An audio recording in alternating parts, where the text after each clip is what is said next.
Hello, today we are going to do the correction of exercise 3 of ERMAC. Alors, beaucoup de courage à ceux-là qui continuent notre défi de 3 mois pour apprendre les bases et arriver à parler la langue anglaise. Alors, pour aujourd'hui, on va tout simplement faire la physique comme vous avez demandé. Et notamment, ce qui nous intéresse, c'est l'exercice 3 de ERMAC 2021 du cycle technicien. Donc, passons rapidement à la correction. Question de voir de quoi est-ce qu'il s'agit. Alors, notre exercice nous dit ceci. Un solide S de masse M égale à 0,2 kg est lié à l'extrémité d'un ressort dont l'esprit reste non jointif de masse négligeable et de constance de raideur K. L'autre extrémité du ressort est fixée en A, un support qui restera immobile pendant toute la durée de l'expérience. Le solide glisse sans frottement sur une table horizontale. Alors ici, je porte déjà votre attention. Lorsqu'on dit le solide glisse sans frottement sur une table horizontale. Donc sur notre schéma, on a l'impression qu'en fait le solide ne touche pas la table. Mais le schéma en fait plus spécifique, ça sera un tel schéma parce qu'il glisse sur la table, pas au-dessus de la table. Dans un schéma plus clair, ça sera de voir que le solide va bien toucher notre table, par conséquent, il y aura en fait une réaction. Or, si vous regardez sur le schéma de votre figure, on a l'impression qu'il ne touche pas, par conséquent, on a l'impression qu'il n'existe pas de réaction. Ok, le solide glisse sans frottement sur une table horizontale. Son mouvement est rectiligne, le schéma ci-dessous. Et à la première question, donc on va dire en homme, on nous dit soit X, l'abscisse à l'instant T du centre d'inertie G du solide repéré sur l'axe horizontal. AX orienté positivement vers la droite et ayant pour origine la position O de G lorsque le solide est en équilibre. En est-il le ressort? À un instant que l'on prendra comme origine du temps, on lâche le solide d'une position repérée par x0 égale à 8 cm sans vitesse initiale. À la question A, on vous demande d'établir l'équation différentielle du mouvement de G, donc l'équation différentielle du centre d'inertie de notre solide. Ok, alors en A, je veux l'équation différentielle de G. Donc, mieux comprendre, ça serait dire quoi? Lorsqu'on dit aussi en fait la position d'équilibre et le x0 en fait ça représente lorsque je vais tirer, je tire le ressort comme ceci dans ce sens-ci. Donc, on tire jusqu'à x0, ensuite on relâche. Et un peu pour dire que le x0 en fait c'est l'allongement maximal. Donc, c'est tout simplement cela. Maintenant, qu'est-ce qu'on sait? On sait qu'à un instant T quelconque, le soleil va se trouver à une position. Là, son centre d'inertie va à la position d'équilibre. La première chose, lorsqu'on veut l'équation différentielle, premier, à quoi est-ce que notre solide, en fait, quelles sont les forces auxquelles notre solide sera soumis? On a dit quoi? Notre solide a une masse, par conséquent, il y a un poids. Donc, la première force, je vais représenter, ça sera tout simplement le poids. Donc, on a un poids descendant P. Deuxième force, on a bien dit qu'il se déplaçait sur la table. Donc, il y a bien sûr la réaction de la table. Créée par la table, on a tout simplement la réaction. Autre information, on a un ressort. Et qu'est-ce que le ressort fait? Le ressort essaie tout simplement de ramener le corps à sa position d'équilibre. Avec que si se trouve ici, le ressort va essayer de les tirer vers la position d'équilibre qui est haut. Donc, on a tout simplement la tension du ressort qui essaie de ramener notre corps à sa position d'équilibre. Alors ici, on est dans un référentiel galiléen. Donc, il va vous laisser référentiel galiléen, système solide. Maintenant, les forces, on a à représenter les forces. Donc, pour aller directement, on va dire que d'après le théorème, d'après le T, c'est le théorème du centre d'inertie qui nous dit quoi? Il nous dit que la somme des forces extérieures appliquées à un corps égale à masse fois l'accélération, la masse du corps fois l'accélération. Or, ici, on a trois forces. On a donc dit le poids, la réaction et la tension égale à M fois le vecteur accélération. Or, ce qui nous intéresse, on va tout simplement, suivant l'axe-ci, l'axe AX, le mouvement s'effectue sur l'horizontale. Donc, on va dire que suivant l'axe, donc c'est dit l'axe AX, donc sur l'horizontale dans le sens C. A, voici AX dans le sens ci. On voit bien que la tension lui va dans le sens contraire, ce qui veut donc dire que sur l'axe-ci, le poids et la réaction n'existent pas. Donc, eux sont sur l'axe vertical, non l'axe horizontal. La tension est dans quel sens? Dans le sens contraire. Donc, or, la tension, c'est dire moins T fois l'élongation, qui est X. Il est tiré de la position d'équilibre par X, sera donc égal à quoi? Ça sera égal à la masse. Or, l'accélération, c'est quoi? On peut encore écrire ça comme X point. C'est-à-dire que si j'envoie ceci, j'ai M. X point plus Kx égale à 0. Donc, si je divise partout par M, je peux tout simplement avoir mon équation différentielle. Donc, voilà notre équation différentielle. Alors, à la question B, on vous dit ceci. Sachant que la période du mouvement DG est de T0 égale à 0,45 secondes, calculez la constante de raideur K du ressort. Lorsque vous avez une telle équation différentielle, vous êtes d'accord? On nous a dit quoi? On nous a dit tout simplement que ceci c'était la pulsation au carré. Donc, on peut encore dire quoi? Que oméga, la pulsation serait tout simplement, la pulsation au carré, c'est tout simplement K sur M. Or, ce que je veux, c'est ceci. Donc, je peux dire quoi? Je peux donc dire que ceci est égal à M multiplié par pulsation au carré. Or, comme on ne nous a pas donné la pulsation, on essaie de voir. C'est comme on m'a donné donc quelle relation lie oméga, la pulsation et la période. On vous a dit quoi? On sait que oméga, c'est tout simplement 2pi sur T0. Donc, autrement dit, ce que je cherche, ça fait encore égal à M multiplié par 2pi sur T0, le tout au carré. Donc voilà tout simplement cela. La notation numérique c'est dit, donc ça, je vais dire que la masse c'est mon corps, c'est 0,2 kg. L'unité c'est bon, 2 fois 3,14 et ici là vous avez 0,45 au carré. Donc pour le calcul, je vous laisse tout simplement calculer. Et bien sûr, ça s'exprime en newton par mètre. Donc lorsque vous finissez, la constante de raideur c'est en newton par mètre. Maintenant, en question C, on vous dit ceci. Écris l'équation raide du mouvement des G en fonction des valeurs numériques de x0, m et k. Alors, lorsque je regarde cette équation différentielle, on a notre pulsation.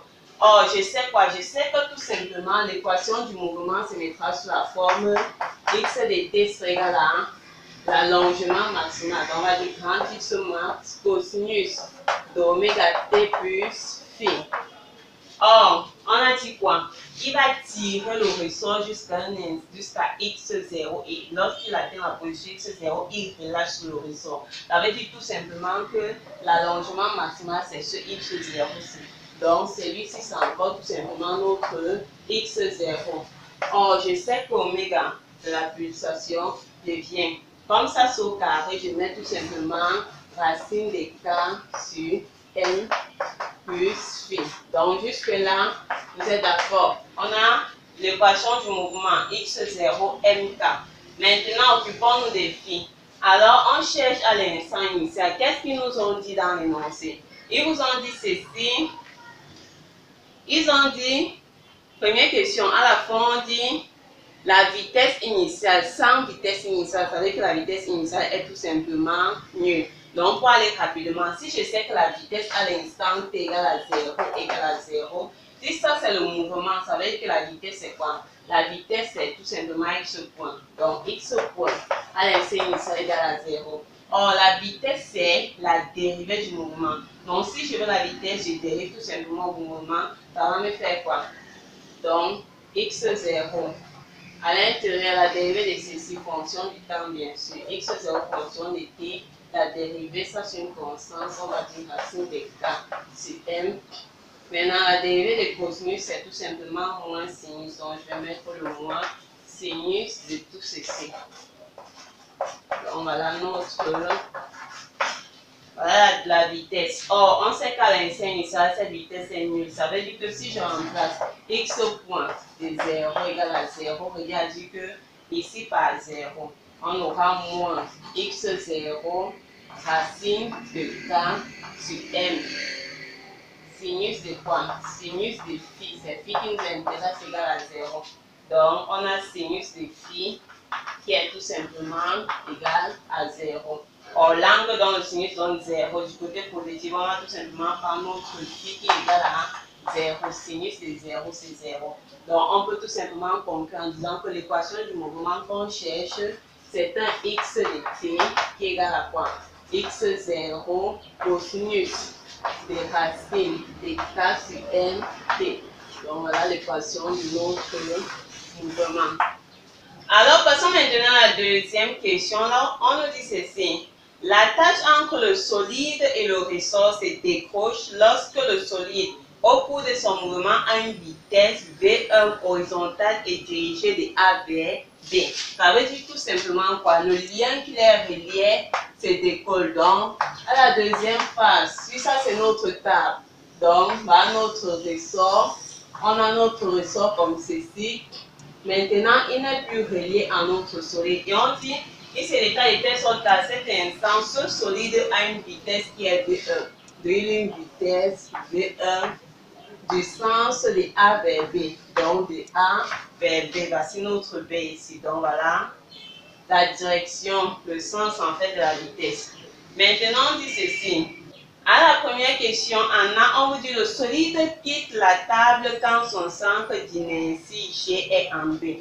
Donc, il va se déplacer jusqu'en B et ensuite il va quitter la table pour descendre. Donc, on vous pose la question, quelle est la vitesse en B? Donc, il se déplace, il lâche ici avec une vitesse qui est V1. Ensuite, il arrive en B. Je veux connaître quelle est la vitesse en B.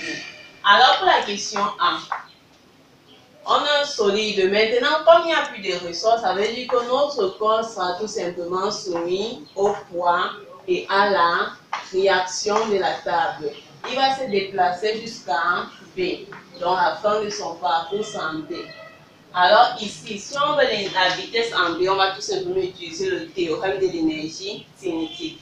Or, d'après le texte, d'après le théorème de l'énergie cinétique, il nous dit quoi? La variation de l'énergie cinétique. On va quitter la position C vers la position B. Supposons que ça c'est par exemple G. Donc, G vers B égale à quoi?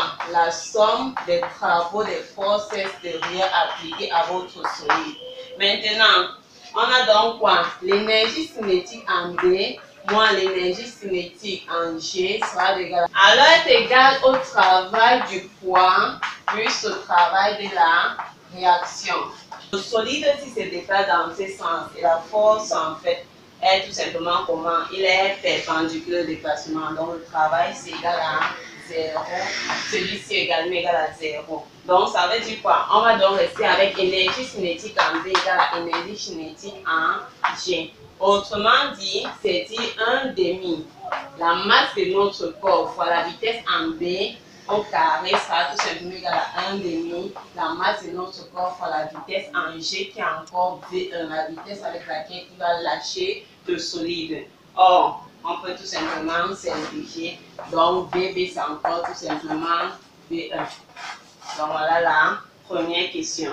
Maintenant, en B, on vous demande d'établir l'équation de la trajectoire du solide une fois qu'il a quitté la table dans le nouveau système BIG. Alors, dès qu'il quitte la table, il termine ici. Il se trouve maintenant à quelque part là.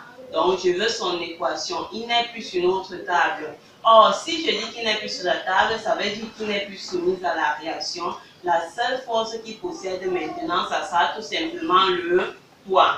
Donc, si je veux l'équation de la trajectoire, ça veut dire que vous avez d'abord besoin des équations horaires. Donc, pour le B, pour les équations horaires, on va tout simplement utiliser le TCI. Donc, on va dire d'après le TCI, la seule force ici en présence, c'est le poids. La somme des forces, c'est-à-dire le poids, sera égal à M fois accélération. Or, la masse est elle-même mg égale à m fois le vecteur accélération. Ce qui veut dire que l'accélération de notre est tout simplement égal au vecteur pesanteur. Or, le sens, on vous a bien donné, va sur le vecteur I, va sur le vecteur J. Donc, dans le repère, donc, si je suis dans B, l'origine, I, J, on aura, suivant l'axe des X et suivant l'axe des Y. Donc, l'accélération, on aura une accélération suivant les X, fonction du temps, bien sûr. Or, la pesanteur, lorsqu'on dit P, ça ramène le corps vers le bas. La pesanteur, le poids est dirigé dans ce sens, il n'est pas dirigé suivant l'horizontale. Donc, si je veux G, c'est 0, ou bien on peut dire que le vecteur, c'est à coordonner 0, G. Donc, ici, c'est donc 0. Suivant Y, ça sera tout simplement G. G parce que quoi? Ça part dans le même sens que l'axe des ordonnées, donc c'est positif. Ensuite, vous avez besoin du vecteur vitesse, fonction du temps. On a bien sûr la vitesse suivant l'axe des X. Or, vitesse suivant l'axe des X, vous primitivez ceci. 0 fois t plus la vitesse initiale. Et lorsqu'on a dit quoi? La vitesse en B, c'est la vitesse V1. Or, la vitesse V1 partait dans quel sens? De A vers B, donc ça part vers l'horizontale. La vitesse avec laquelle il commence, une vitesse qui est complètement dirigée vers l'horizontale. La vitesse de A vers B, c'est la vitesse V1 qui quitte. Il attribue ça à son corps, ça fait exactement vers l'horizontale. Donc ici, vous avez, on met quoi? On met 0t plus la vitesse initiale suivant X. Ici, là, on met toujours GT plus la vitesse initiale suivant l'horizontale. Or, cette vitesse, la vitesse initiale, c'est la vitesse VBC. Or, on sait quoi de VB? Lorsqu'on lâche le corps, il n'y a pas de frottement. Ça veut dire que la vitesse V1 qui là, c'est VB. Donc, le sens est le même que celui de V1. Or, le sens était quoi? De A vers B. Il est complètement horizontal. Donc, la vitesse suivante, là, c'est les cycles, il n'existe pas. La vitesse, si c'est V1. Donc, on a encore dit que notre vitesse fonction du temps, ça sera tout simplement quoi? Vx de t, ça serait V1, tandis que ceci, la vitesse n'est pas sur l'axe des ordonnées, c'est tout simplement gt. Le dernier élément dont on a besoin, c'est la position. Donc, son centre d'inertie, c'est G. Supposons qu'il se déplace d'un point M. Donc, on va dire tout simplement Gm, le vecteur position fonction du temps. Suivant l'axe des X, je vais tout simplement dire V1t. Donc, je primitive ceci plus la position initiale. Et ici, là, YT, je primitive ceci